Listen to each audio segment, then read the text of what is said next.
Cataract surgery was always thought to be like, okay, we'll do it when the cataracts are ripe, or like they've lost a lot of vision, something kind of in their 60s and 70s.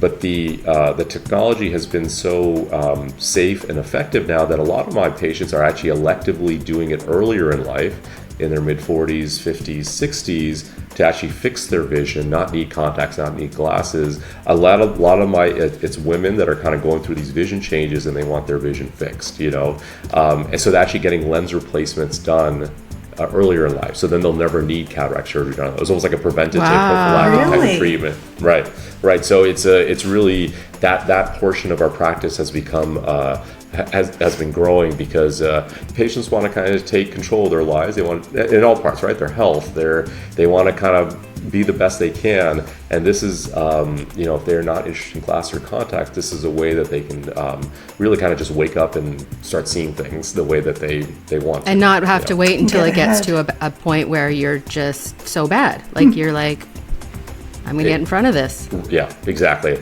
I tell my patients all day, we don't have to wait till you're blind to fix your vision, right? We can fix it, much earlier, and it's going to improve your quality of life, and it's really quite a rewarding, not obviously for my patients, but also for myself, just to be able to offer that. Welcome to Breast Intentions, the podcast where we take off the bra of expectations and dive into honest, empowering conversations. We're your hosts, Nadine and Cynthia, two Canadian girls who swapped snow boots for flip-flops in the Cayman Islands. This is your space to feel seen, supported, and a little less alone. So grab a cup of coffee or a glass of champagne and get ready for your weekly handful of truth, wellness, and empowerment. Welcome back to Breast Intentions. Today's guest is Dr. Amit Chokshi, a leading eye surgeon with over 2 decades of experience at the forefront of vision care. Today, we're diving into what every midlife woman needs to know about eye health, from changing vision to dry eyes and beyond, and how to protect and support your eyes as you age. So on today's episode, we have Dr. Chokshi from Jacksonville, Florida, joining us. Welcome to the show. Thank you. Thanks for coming on. And for any of our listeners that are listening, what is an ophthalmologist? And also, how did you get into ophthalmology? Yeah, great. Thank you, Nadine. Thank you, Cynthia, for having me on your show. I'm really excited to talk about the health of the eyes and how it applies to women going through other changes in their body, kind of in their midlife. And, ophthalmology, I've been practicing ophthalmology for 20 plus years now in Jacksonville, Florida. In medical school, I always knew I wanted to be a surgeon, and this was the field that allowed me to not only perform surgery, but also help people with such a valuable sense organ and such an important part of their lives with vision. The other really nice thing I liked about ophthalmology is that I really get to build bond with patients. I get to see them every year, get to know themselves, get to know their family, even take care of multiple generations. So really, in my world, that was kind of the best of both worlds, and it's been great. It's been a perfect choice. Ophthalmology is a medical profession. So I completed medical school and performed or completed training in residency, which means that I learned about eye surgery and how to perform eye surgery. So an ophthalmologist takes care of general eye exams plus advanced care such as surgery, including medical diseases of the eye, as opposed to perhaps a optometrist, which is more of they perform medical eye exams, but also more glasses and contact lenses. So we have tons of optometrists in our practice as well that help us take care of a lot of our patients. So it's a kind of conjoined effort. The easiest analogy would be like in a primary care practice, you have nurse practitioners and you have physician's assistants. In our world, we have ophthalmologist and optometrist. Got it. Okay. And where do you practice out of? So our practice is in Jacksonville, Florida. I've been practicing here for, like I said, about 20 plus years. This is our home, had all of our family here and kids here. And we have our main practice is Florida Eye Specialists. It's a comprehensive advanced care practice, taking care of anything from general eye exams to advanced cataract surgery and vision correction.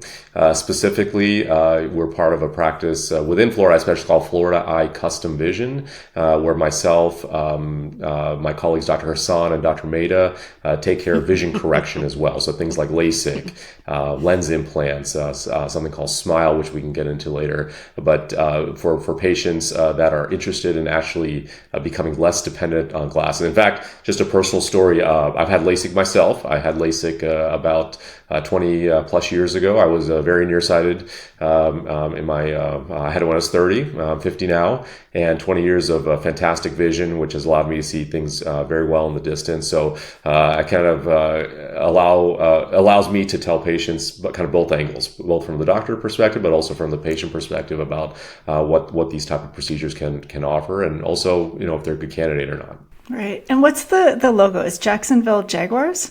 Is that what it is? So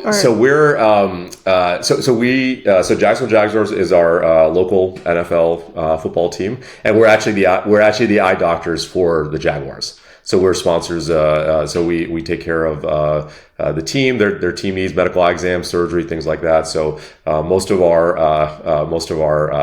gear, including our shirts, have a little Jaguars representation too. That's cool. Yeah, thanks. Okay. So one of the reasons why we did want you on the episode was we haven't covered anything from eye health yet. Mm-hmm. And we were just talking before where I think from a midlife side of things for women, there's probably two things that I'm really only familiar with. And one is when you are starting to go through perimenopause and menopause, dry eyes is something that can show up. And then also, I think your vision starts to change like rapidly when you're in your 40s. But one of my questions for you is, how do hormonal changes during perimenopause and menopause affect eye health? Like, what is the link? Absolutely, Navy. That is a very common. A lot of my patients on a daily basis are asking that, and frankly, they think that something's wrong. They think that something is wrong with their eyes and their eye health when it is just the change in the hormones, and it can affect things like dry eyes on multiple different levels. It can affect vision, and it can also lead to maybe some intolerance of contact lenses. Someone that's been doing contact lenses for years, and then all of a sudden they can't wear their contact lens. They think that something's wrong with their eyes, something's wrong with their contact lens. They need a change in prescription, but in fact, it kind of boils down to just even mild changes in hormones with perimenopause. They don't even realize that they may be going through hormonal changes, but it can kind of affect the eyes initially. So really, front to back of the eye, all the way from the tear film to the cornea, to the lens, and all the way to the retina and to the optic nerve. Really, the full. The eye is a very small organ, but every part can get affected, and all of which kind of lead to blurred vision or changes in their vision. Right. Okay.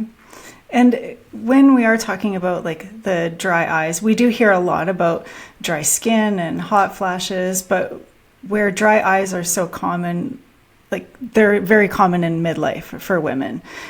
So why does that happen? Is it because of like the loss of estrogen, or is that why? Just the change in the hormones? Well, so the tear film, which is the front, basically when we tear up, it's that front coating of the eye, and it's composed of multiple different layers. So there's a tear gland that produces the water component, and then there's the oil glands that prevent it from evaporating. Now, the tear gland itself, the lacrimal gland, which is right above our eye, is it has a lot of these androgen receptors, estrogen and testosterone and progesterone receptors.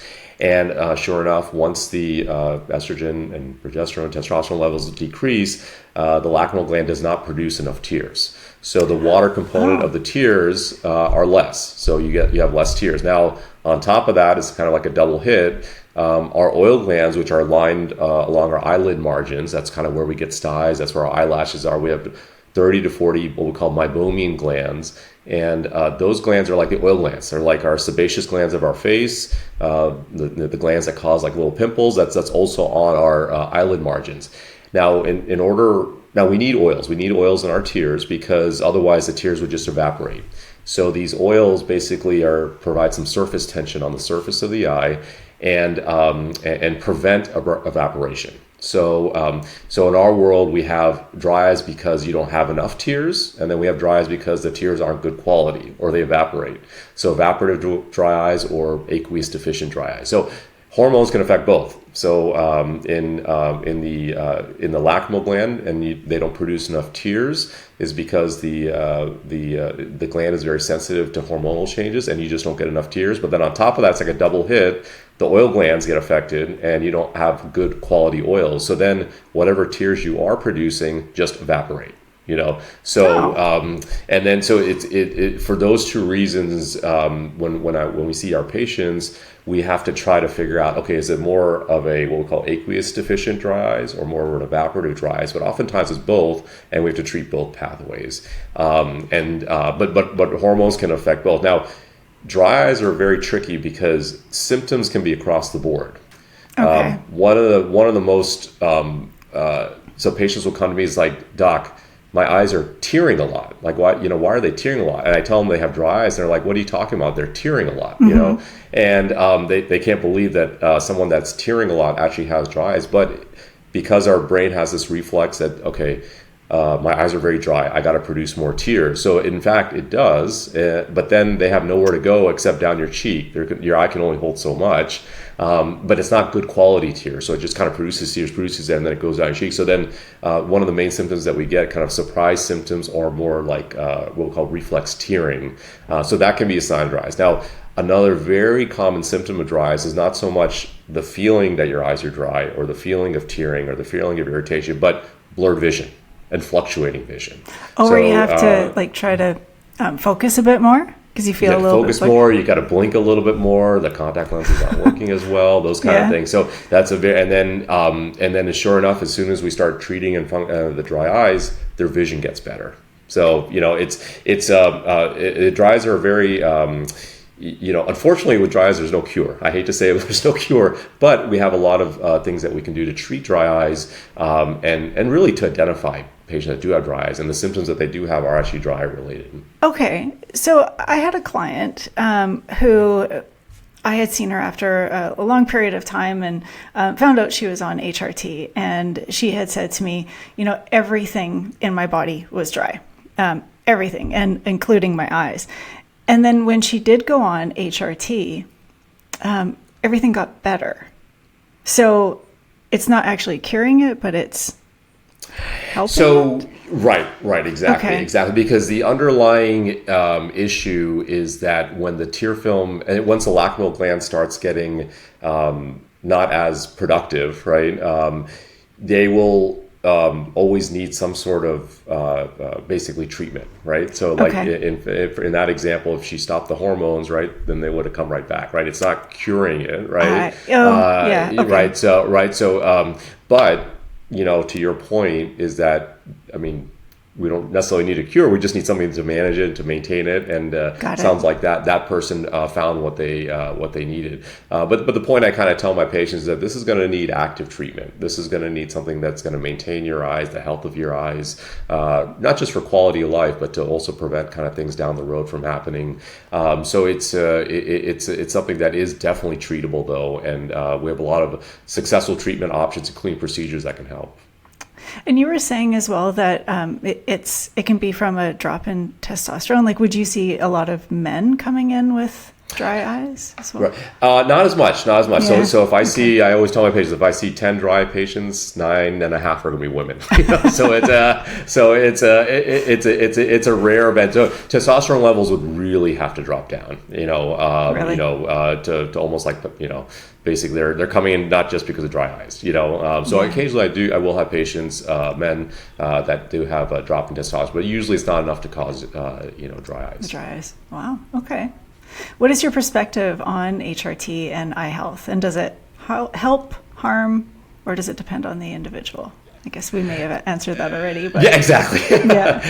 Usually it depends. But we just like the example you had shown. I see tons of women that have described the same scenario where they take HRT, not obviously not because I prescribe, because their OBGYN or maybe an endocrinologist prescribed HRT, and not necessarily just because they have dry eyes, because of all the other symptoms they may have. But then sure enough, as a byproduct, they notice that their dry eyes got better. Now they may have seen me for maybe 5 years prior because they were having dry eyes, and maybe it's an early perimenopause, kind of like that may be one of the first symptoms, but it's manageable. Use some tear drops, maybe don't wear the contact lenses as much, wear glasses more, things like that.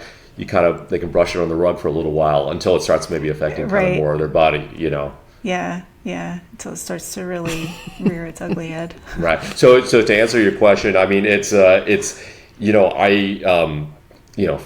just not my specialty to know enough about HRT to kind of tell you that, okay, this works and this doesn't work, as far as dry eyes. But what I advise my patients that whoever your OBGYN is, whoever your endocrinologist, whoever's managing that portion, I will continue to manage in a coordinated effort your eye health.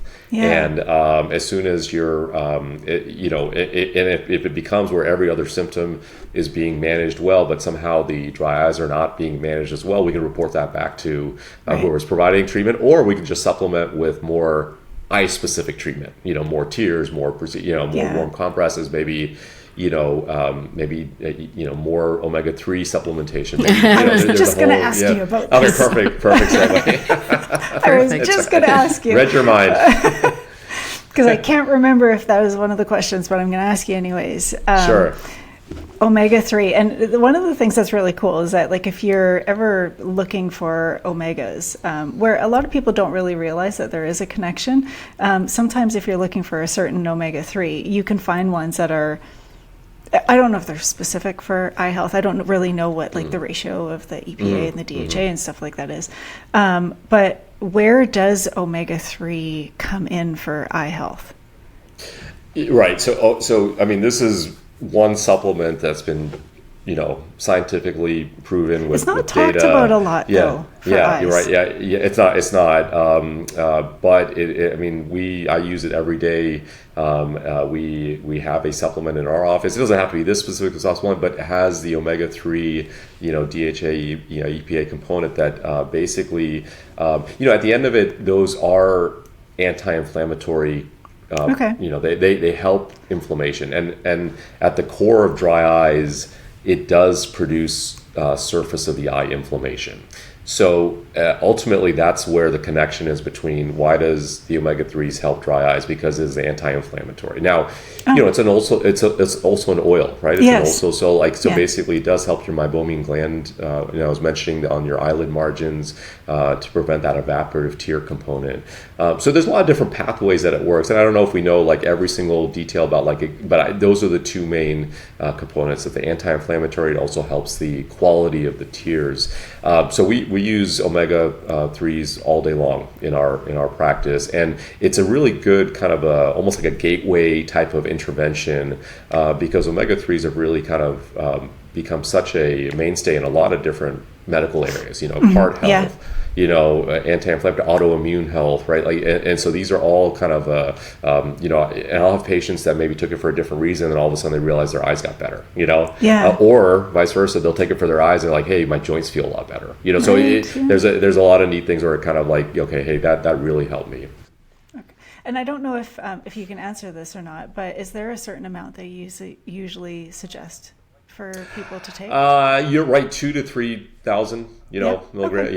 Yeah. That's kind of like it's on the heavier, side, but it's, as long as they can tolerate it and right, they don't have the usual, GI sometimes issues that come along with that. Right. But otherwise, the tricky thing gets into when they're maybe dietary restrictions, like vegetarians or vegan, that maybe want to avoid the fish products. It's a little harder to get those, but in general, that's kind of the dosage that I recommend. I take it myself, by the way, too, so that helps my dry eyes. Oh, do you?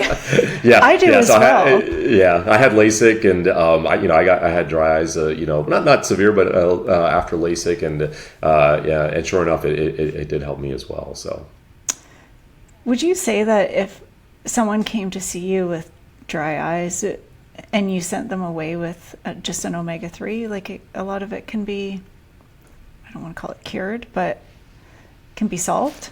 Or I like to start with more, kind of less is more type of, philosophy. When I meet a patient for the first time, it's going to be sometimes overwhelming to kind of throw prescriptions and procedures, and it usually involves a very I don't want to call it like superficial, but very kind of like a non-prescription, more kind of natural, so to speak, and so that does become a kind of the first line treatment for a lot of my patients. But now it's not just omega-3s.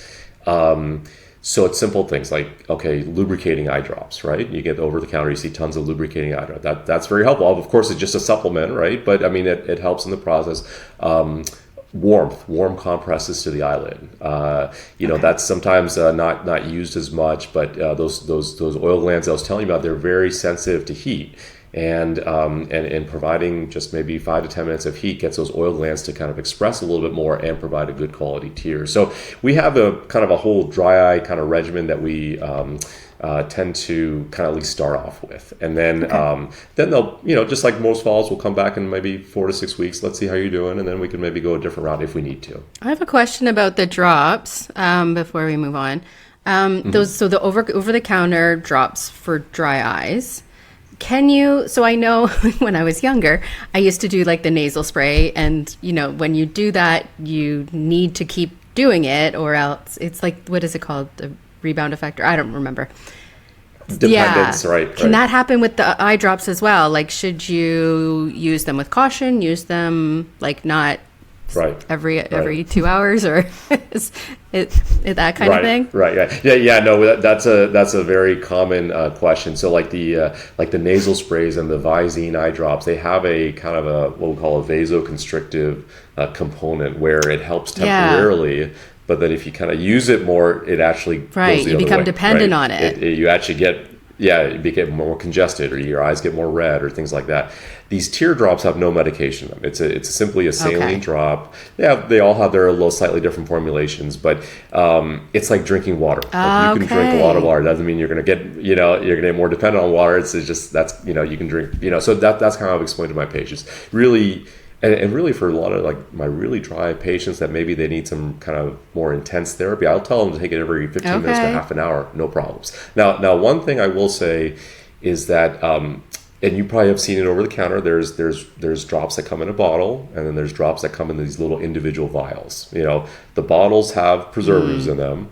The vialed ones don't have preservatives. So if you're putting a bottled one in your eye, then you want to you don't want to do it every hour, because you're actually putting the preservative in your eye every hour too, right? So anyone that needs it maybe like 3 or 4 times a day, I'll say, okay, let's stick to the preservative-free one, and those you can use as much as you need, no problems. You won't get dependent. You won't get, it won't lose its effect, that kind of thing. That's great. Okay. That actually leads me to my next question with Cynthia saying every 2 hours and stuff like that. When is, let's just say, dry eyes, like when is it something more than just being like, it's just aging and I just have dry eyes and I'm just going to ignore it? At what point should you not be ignoring it? Is when you're doing the eye drops every 2 hours, or? Yeah, definitely. Well, I think, my general rule of thumb is that if it's either kind of affecting your quality of life with either the symptoms or the treatment, right? If you're doing something every 2 hours and it's like, you get like always trying to reach for like something, I'm like, okay, you probably need to get kind of checked, right? Not that something's going wrong, but like you probably need to get checked to see what, maybe something is off, or maybe we need to consider some more, stronger treatment options, maybe a prescription drop for dry eyes, maybe even a in-office procedure. So for those reasons, now, even with dry eyes, we can tell you that, okay, it may be kind of, perimenopause, menopause kind of situation. But, there's a lot of conditions linked to dry eyes as well. And one of the most common conditions that happens mostly in women, unfortunately, is an autoimmune condition. So things like rheumatoid arthritis, lupus, fibromyalgia, Sjogren's syndrome, like all that whole autoimmune category. Some of my patients actually have that. So then when they come to see me and they have kind of uncontrolled dry eyes, I'm like, let's do some lab work just to see if there's some maybe more inflammation kind of floating around the body. And sure enough, every once in a while, I'll find someone that has this a systemic condition, and I need help. Patient needs help. We have to refer to maybe a rheumatologist or their primary care doctor. Okay, we need to have a conjoined effort to not only treat your dry eyes, but also treat systemically as well. Well, I don't know if when we were having our initial conversation that I told you that I carry the HLA. I think you did. HLA. Yeah. Oh, I can't remember what it's called. HLA B27. B27. Yeah, that I carry that gene, and that gene is in the ankylosing spondylitis, rheumatoid arthritis family. Mm-hmm. I have never been affected by any of those, but when I was giving birth to my son, it was when it attacked my eyes.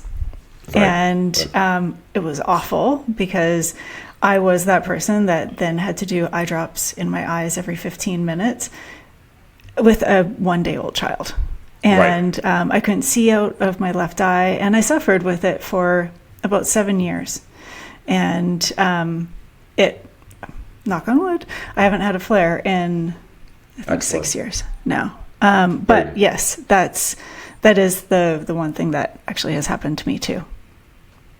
Right. So, everyone says the eyes can be kind of the windows to the soul, but it's kind of, it really, in my practice and all of in ophthalmology practice, like we have this kind of unique ability to not only see what's going on with their eye, but every once in a while, it's something more than that. And, it sounds like you experience it, but it happens all the time. Yeah. Yeah. That's terrible too. And it's not something that you want to ignore. No, absolutely not. Absolutely not. Yeah. Then you're in big trouble. And the eyes are, I don't know, for me, eyes are like one of the things that scares me the most, because I would never want to lose sight or not be able to see the way that I do now. That's very scary for me. Yeah. So. Yeah, and when I'm seeing patients that are, sometimes people think that, okay, it's just dry eyes, but they don't present as dry eyes. They present as blurred vision. That's how a lot of people present, and they don't know if they're losing vision. They don't know if it is dry related, if it's something that's treatable, not treatable. So, losing vision is can be a very traumatic, and nerve wracking, anxiety producing type of event. And so being able to kind of sort out, what actually is going on, and then obviously offer some treatment. To kind of, make sure that my patients know, okay, you're going to be fine, we just have to kind of get you along this path, Right. So with anyone that is suffering from, I guess, the dry eyes, or that has like autoimmune or anything, I guess you do also take a holistic approach, which is like the omega-3s and like supplementation. Is there anything that you talk to people about from a nutrition side? I guess anti-inflammatory? Right. We'll touch on this. The problem that sometimes I run into is that it's not, in the eye world at least, it's not completely backed by like hard science. So it's like we don't have like all the So what I'll tell my patients is that and anti-inflammatory diets are becoming kind of a much more popular. So, certainly things like omegas, turmeric. Turmeric has been really really helpful in some of my patients. One interesting thing that I think a lot of patients are looking for more of a natural approach is there is an eye drop that we can make now from actually your own blood. So there's something called serum eye drops. So basically, a patient will have their blood drawn, and I'm sure you've seen it where there's a centrifuge, and basically the centrifuge will separate out the serum, the clear part, from the red blood cells, basically, right? And then compounding pharmacies can take the serum component and actually at a different percentage, we use 20%, and make tears out of that. So really it's coming out of your own body, and then you can actually use it as eye drops. And it's extremely effective because, over the counter, you can get tears. You can get tears all the time, but it doesn't have your growth hormones. It doesn't have your, No factors in way. it. It doesn't have your, what's inherent to you. And then you get it as a lubricating drop. So, my patients are looking for more of that, holistic approach. They love that. And it works. It absolutely works. I mean, it's a little bit of a effort to get it made. You have to find the right compounding pharmacy. Not everyone does that, but it's something that I found very effective in for a lot of my patients. What is this called? Is there a name? It's called autologous, which means, from yourself, serum eye drops.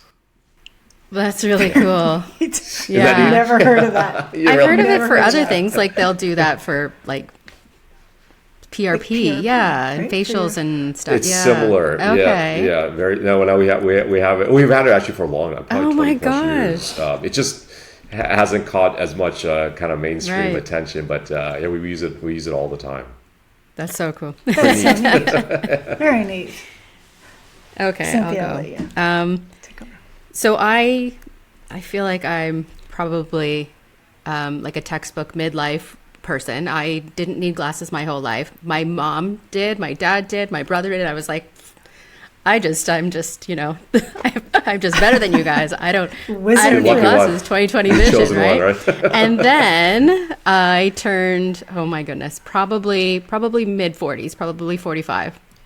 And suddenly I was like, I needed my phone light to read the menu and stuff like that. I like to tell people that it was when I moved to Cayman. That's when I just suddenly needed the phone light and stuff, couldn't read the menu. And they're like, oh, wow, really? Yeah. It has nothing to do with the fact that I was turning 45. Right. But yeah, so I think Right. I'm pretty much in that.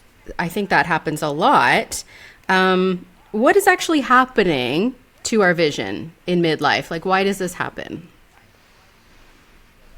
No, that's great. We didn't touch on this, so I'm glad there's a good introduction. So we had touched on dry eyes. Now, the most common thing that happens kind of in our midlife, and we're not going to blame this on hormones. This happens to everyone, right? This is for men and women. Is that we developed something called presbyopia. So presbyopia is basically a fancy way of saying our natural lens that allows us to focus light when we're born, all of our life, loses its strength. It loses the lens becomes thicker and it can't flex as much. And so when it can't flex as much, this is what allows us to read. So you can imagine when it doesn't flex as much, then your reading becomes poor, and you can't just pull things and read normally anymore. Mm-hmm. And then your arm gets shorter and shorter because you can't, you can't pull it out far Right. enough. So and then when it gets too short and you can't pull out, that's when you start needing reading glasses. Now some people instead of just needing reading glasses, then they need bifocals or progressives, right? And it's a thought that, oh, my eyes are getting worse. This is a very kind of normal I say AGE process, and it's kind of like it's something that happens to all of us. And now there's a lot of good solutions though, right? So the most common thing is, right, okay, put a pair of reading glasses on, right? But not everyone wants glasses, right? So then, okay, well, let's try some contact lenses, right? So we could, sometimes there's multifocal or bifocal contacts. There's even patients do like one eye for distance, one eye for reading. It's called monovision, and that can be simulated with contact lenses as well. And then if we want to take it one step further, that's kind of like more my specialty is they want correction. They don't want glasses. They don't want contacts. They want to do LASIK. They want to do something called SMILE, where we put them through a whole evaluation, and then they for folks that really want to kind of be out of glasses, that's really kind of a liberating kind of thing, because it's like they got their life back, right? They were in glasses, they're in contacts, and all of a sudden they don't need that anymore, and so that can be a very kind of a big part of kind of their journey as they're kind of maybe thought to be losing their vision. With LASIK, is it something that has to be redone after a certain amount of time? So LASIK is and I'll give you myself as an example. So I had LASIK when I was 30. I didn't have any reading vision problems, right? So I had LASIK for sharp distance vision, perfect. One of the best things I did for myself, right? And now I'm 50, and I can tell that reading thing is happening, right? Like it's happening, right? So it's not so much that my LASIK wore off, right? It's more that something else in my eye and my body is changing, right? I'm not just losing a little bit of reading vision. The other kind of big milestone that everyone goes through is that at some point, this is more like maybe 60s and 70s, is you get cataracts. So everyone gets that. It's not a disease. It's not anything. It's just kind of the composition of your lens changes. We call it a cataract. And then your eyes can change again. So someone had LASIK and then they developed cataracts. It's not so much their LASIK wore off, right? Or they need, but then now something else in their eye is changing. And the good news is that kind of in every stage of life, we have ways to kind of correct that. Now, ultimately, when someone develops cataracts, right, there's no glasses or contacts that will fix that. At this time, that's surgery? the only solution is cataract surgery, right? Okay. But now cataracts can be replaced by lens implants that really are game changers at this point. I mean, they can get your vision back. You can get your vision back to how you were in your 40s, and you're talking to like a 65-year-old or a 70-year-old, right? And they get to see better than they have in years and years. It's kind of like truly a life-changing, type of experience. So sometimes we have to do LASIK again. Sometimes it doesn't quite kind of take as well as we want. But most of the time, it's because something else changed in their eyes that, and then maybe we go a different route to kind of help them with their vision. Okay. And then what is the smile thing? So smile. In our field, we have everyone's heard of LASIK, right? LASIK is like LASIK is like the vision correction procedure, and one of the things that's become very known about LASIK is a very quick recovery. So someone that's been wearing glasses for years, all of a sudden gets LASIK, and then by the next day they're seeing, well, that happened to me. Like the next day I was like, oh my gosh, this is amazing. Like it just worked, right? But LASIK does, it's been around for 30 plus years. At least in the U.S., it's been FDA approved for about 30 plus years. And when thousands and thousands of people get it, you realize that okay, maybe people get dry eyes with it. Maybe there's some other some minor issues that kind of come along the way. So as technology improves, one of the treatments that has become available is something called SMILE. In SMILE, the same type of correction is done, except it's considered a flapless LASIK. So we don't have to create a flap beforehand. And so it's thought to be a little bit better for dry eyes. It's thought to have more strength on the cornea. So people that do suffer from dry eyes still could be maybe not a LASIK candidate, but maybe we could offer them something like SMILE, Okay. And then even kind of going one step further, patients that, cataract surgery was always thought to be like, okay, we'll do it when the cataracts are ripe or like they've lost a lot of vision, something kind of in their 60s and 70s.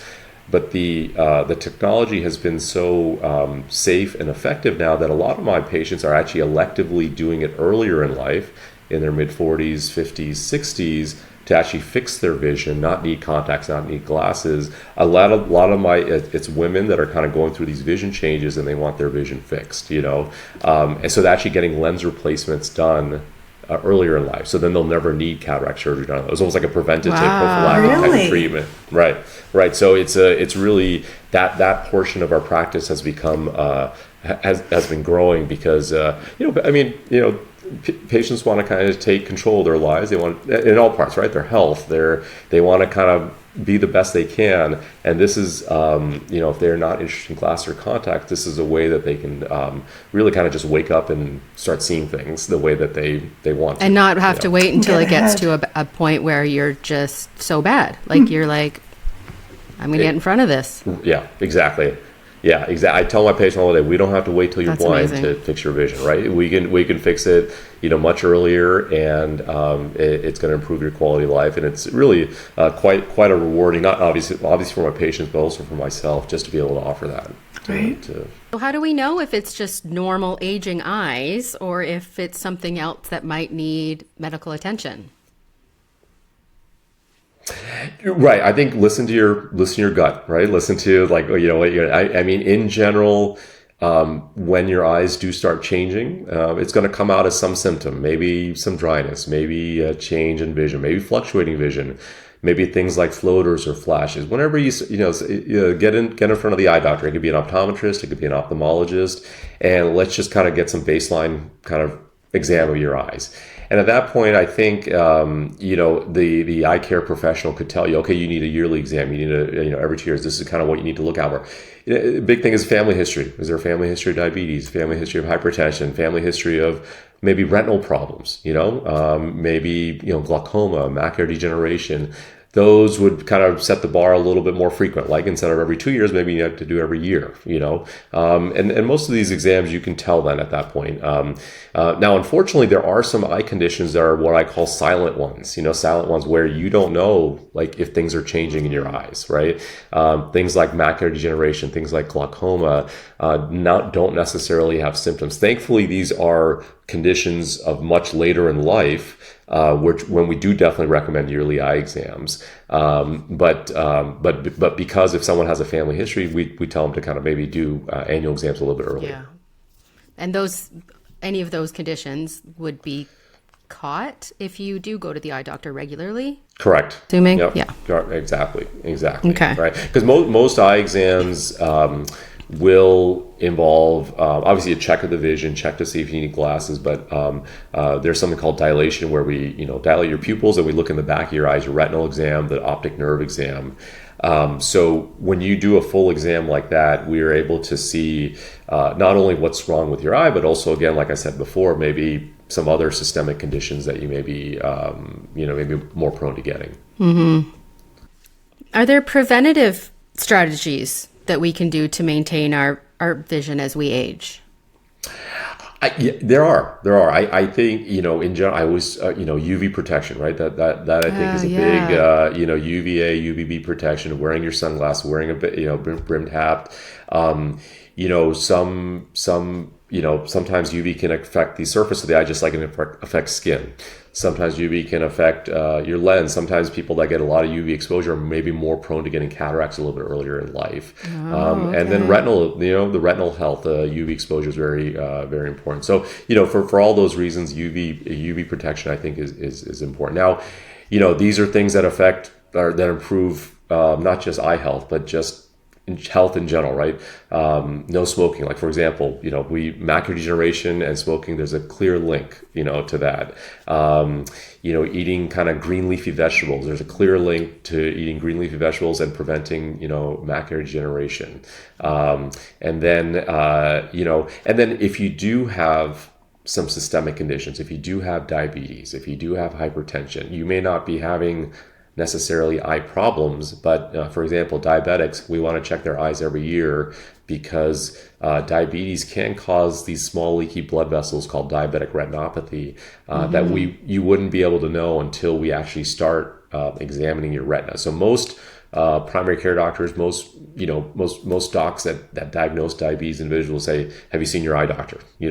And so they'll say, well, I'm not having any eye problems. Well, you need to see your eye doctor every year because we don't know if there's little, maybe subtle changes that are happening. Right. Also, a question, can you just let me know if this is true or false?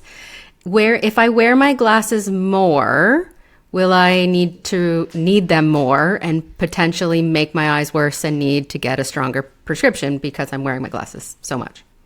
Great question. And I get that all the time. All the time. I get that with glasses. I get that with teardrops. I get that, and it's, the short answer is no. The short answer absolutely is no. So, you need glasses or someone needs glasses because that's how your eye is shaped and that's what your eye needs, right? And that's the optics of your eye. And if you wear them more, your eye is not going to change. They're not going to get worse because exactly. I'm wearing my glasses. Okay. Exactly.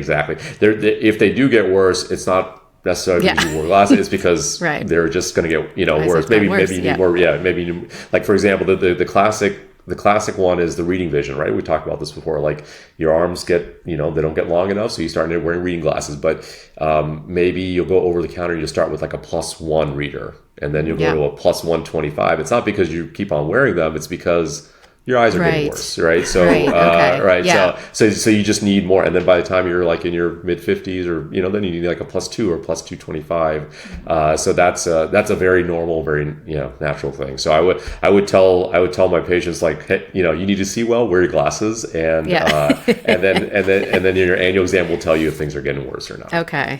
Yeah, that's good. Are there hormone eye drops?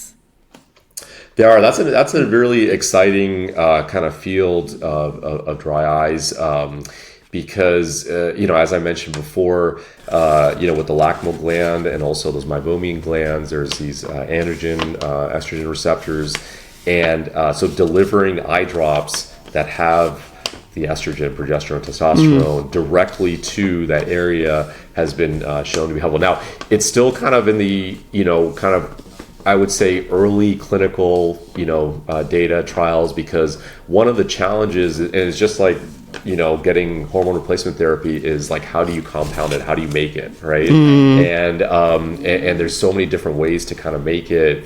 And to test each different ways this is somewhat of a challenge. So there's nothing commercially available. So you have to go to these compounding pharmacies to get them. So it makes kind of the trials for these a little bit difficult. But anecdotally, the patients I've had on them, have had improvements. Now that's not their only treatment. Or obviously they're on the other dry eye treatments. But I do think this is an exciting area, and I do think it's going to be eventually show that this is actually very effective. Yeah. That's cool. Very good. Yeah. It's like, it's like exactly. HRT for the eyes. Yeah, exactly. Yeah. It's like they're making so maybe someone we can doesn't put it tolerate everywhere. maybe someone doesn't tolerate systemic HRT. Well, then now you can do it locally. Yes, and like still specifically. have it. Yeah, exactly. That's amazing. I love it. Neat. So you said earlier that the eyes are the windows to the soul, and they can also be the windows into other health-related issues. What can you detect through a retinal exam?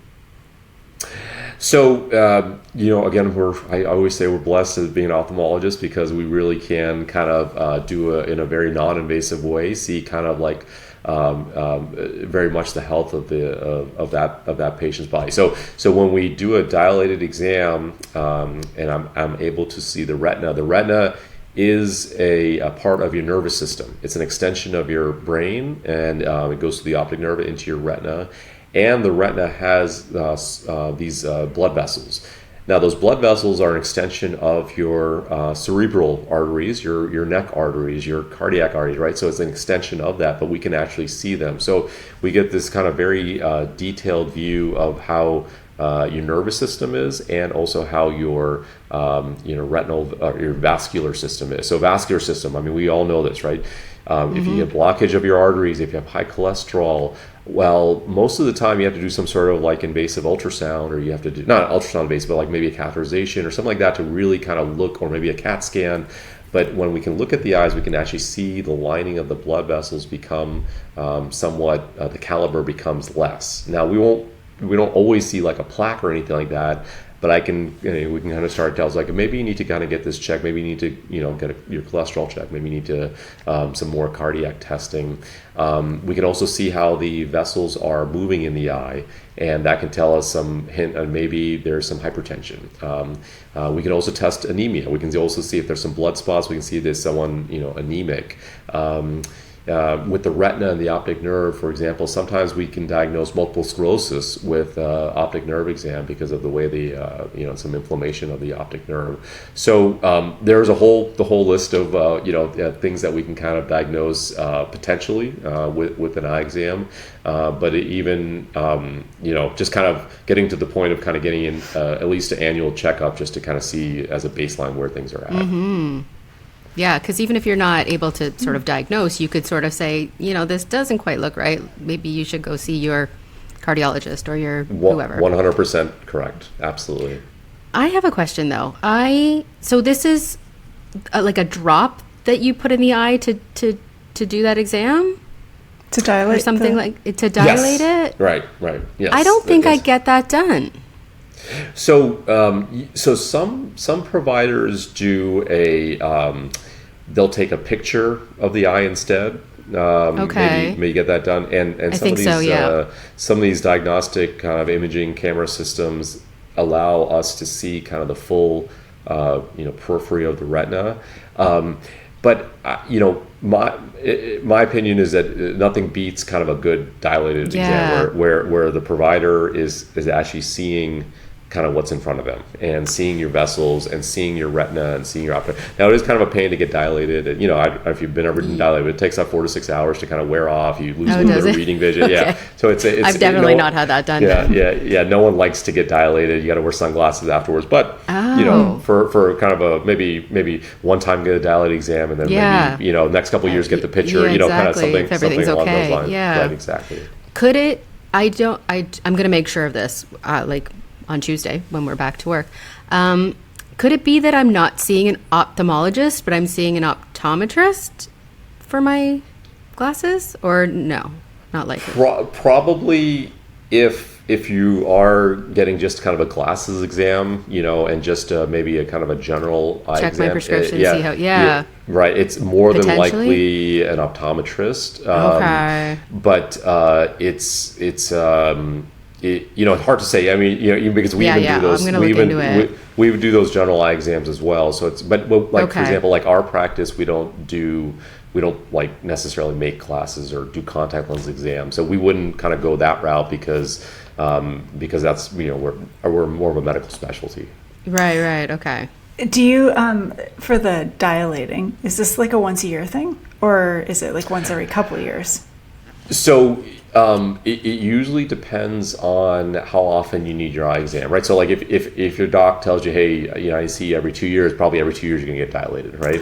If your doc's like, it just depends on like how. We're not. Yeah, it depends on. Yeah, exactly. But the diagnostic pictures that people take are very good still. I don't want to completely kind of they're still very good. But every once in a while, a good dilated exam is I think critical. Yeah, it makes sense.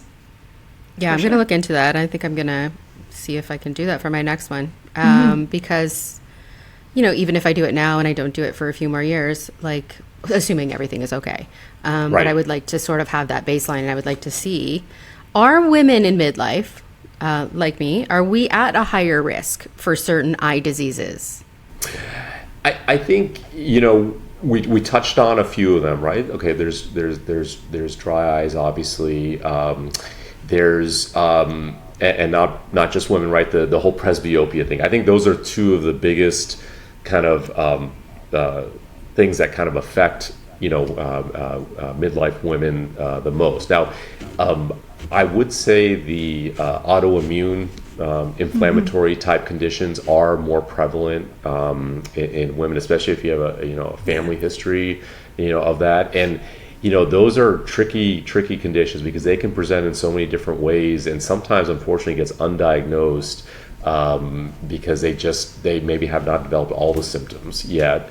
So I would say potentially that is more, kind of more we see that in women. Now, all those conditions incidentally can cause dry eyes as well, so it's kind of like everything kind of like everything's kind of related. So again, sometimes we're the first ones seeing those patients, but I would say those are kind of the main things. Now this is not necessarily because a woman in midlife, but if you have a family history of glaucoma, if you have a family history of diabetes, you have a family history of hypertension, then you probably need to get in front of the eye doctor a little bit sooner and maybe more frequent. It's so interesting because, and Cynthia, I don't know if you think the same way. None of those, I never thought any of those were interconnected. No, not at all. Yeah. No. I think that's why it's just so important to have these conversations, and why we created this platform is there's so much information out there that we don't know how it relates to what it is that we're going through. And like menopause, perimenopause is somewhat of like this new conversation, this new topic, and being able to help people and give them this information of, the dry eyes. Now we get to actually talk about the dry eyes. Now we get to look at the connection that it has with perimenopause, menopause, but it also has the connection to all of our other health ailments that we may have. as well. Right. Yeah, absolutely. Now, one thing that so in our practice, just to, dry eyes are such a important part of our practice. We actually created a dry eye center, and the doctor that leads our dry eye center, her name is Dr. Kim Reardon, and basically she has taken dry eyes to a next level. She really does kind of proper scans and presents all treatment options. But one really cool thing that I think she's done recently is that one question that she gets asked incessantly, and I don't get this question as much because I think because I'm a male and I don't get it, but is makeup, right? Makeup around the eyes, especially for dry eye patients, right? So eyeshadows, mascara, liner, right? Like, one of the most common, hey doc, is my makeup? Is it my makeup causing, is my makeup old? Am I allergic to my makeup? Things like that. So she created a line. I'm going to give her a plug if you don't mind. It's called Ever Beauty Cosmetics, and she created a line that she looked at as a dry eye specialist. She looked at all the ingredients that are in makeup products, and she basically vetted them out to see which are the safest for the eye. So not only for like dry eye patients that maybe, I have patients that are like, hey, doc, I haven't worn makeup in years. Of course they want to wear makeup, but like they feel like they can't, or they're going to harm their eyes. Now she has kind of a line of products. I fully plan on using that. Yeah. And it's, but this is just kind of a one piece of the whole kind of dry eye center where we can really kind of analyze why patients are getting dry eyes and what kind of the next treatment, option for them would be. Good for her. We will that's great. Make sure we get her on. That's exciting. She'd love it. Yeah, for sure. Yeah. Love to talk about it. All right. So just to sort of, as one last question, I guess, is there anything that you want women in midlife to know about their eyes that we maybe haven't talked about, or that we have that you want to highlight, or any kind of warning signs that we shouldn't ignore during perimenopause or menopause? I think the biggest thing is reassurance. So reassurance that that more than likely the symptoms that my patients that are midlife women have are number one, 100% normal, and probably treatable, maybe not curable, but treatable in some way, and it's really just kind of getting in front of the eye doctor to try to sort out what's problem. Now, what ends up happening, and I'm sure, you have women, friends, patients that experiences that there's so many things going on, right, with their bodies and their life that maybe the eye gets overlooked. I was going to say, you're probably kind of, no offense, like the last on the list to go and get a checkup. Totally get it. And it's, and it's going to be like that because there's other more kind of quality of life issues that need to be taken care of before the eyes, right? Because maybe they're not as bad. Now, if the eyes get, very bad, they'll hop right in. But usually it's not the symptoms aren't as kind of profound with their, overall life. But most of the time it's okay. Let's put you on some tears and omega-3s, and I think you're going to do just fine. Most of the time it's okay. Let's try some reading glasses first, right? Before we kind of jump into like something wrong with your eyes. And oftentimes it's when we can kind of get past some of those symptoms that are eyes, then maybe they can concentrate on the rest of their body, right? Maybe they can concentrate on other things that are kind of going on because they can feel like there is a solution. I would tell you that most of the time it is a simple solution. They just have to get in front of the eye doctor and figure, sort out what's going to help them the most. So for any of our listeners, and our listeners are Cayman, North America, everywhere else in the world, I'm assuming you only work within your state? Yes. Yeah. Hopefully, okay. maybe that will change, but as of now, yes. Okay. as we mentioned before, so. So anyone that is within the state of Florida, how would they get in contact with you if they wanted to come and see you? So, our practice, our website is floridaeyespecialist.com, or alternatively floridaeyecustomvision.com. Either way, they can kind of get a hold of us. if they're in the States, our simple number 904-564-2020 is our number, and it's a purposely, believe me, it's so I do have a lot of patients that travel. They travel from the so we don't have a big medical tourism type of presence, but I have patients that come from the Caribbean, all the time, and it's a quick kind of commute. It's a quick. So commute, you can you don't have to live within the state of Florida to see you. You can come from anywhere to see you. No. Okay. So like, for example, like our geography, we're located kind of in the northeast corner of Florida. So like I would tell you that 20% of my patients are from Georgia, right? Because they just kind of go down. So there's no issues kind of in between that. And then patients can come from anywhere. They travel to see me, and it's not an issue to see me. So we're happy to kind of at least do a consultation, and then they can so a lot of patients sometimes they'll do like maybe initial consultation with me, and then maybe get some of their eye work and eye care, maybe post-operative work even by their local, ophthalmologist, whether that be in a different state or different country. Now, for anyone who can't come and see you, what would you say is like maybe the top couple of things that they should be asking their eye doctor for the next time they go in and see them? Yeah, absolutely. Well, I think we touched on one of the dilated eye exams. Yes. So we touched on that, and then I think any ophthalmologist will do a comprehensive eye exam, a check for glasses if they want contact lenses. Excuse me. That could be kind of a way to start, and then really some basic tests for dry eyes, which I think most ophthalmologists would do, as well. And I think it's really just ask for a comprehensive eye exam, and then that should kind of lead them down the right path. And I do think that also for anyone that's listening, to probably even make sure that you feel comfortable enough talking about other things other than just your eyes. So like kind of come in with a list of maybe some other things that you might be going through, because they may have that link to the eyes or vice versa. Absolutely. Okay. Yeah, one of the first questions I ask, my patients, even before I get their eye exam is like, how's your overall health? Yeah. Tell me something new that's happened. That what are you going? And now they may not open up to me, as much as maybe their OB or their primary, right? But at least it's kind of a way to start. Right. The one thing I didn't touch on is screen time. So let me just kind of briefly talk about screen time, right? So screen time is obviously taking over our lives. We're doing that right now, right? So it's like basically, and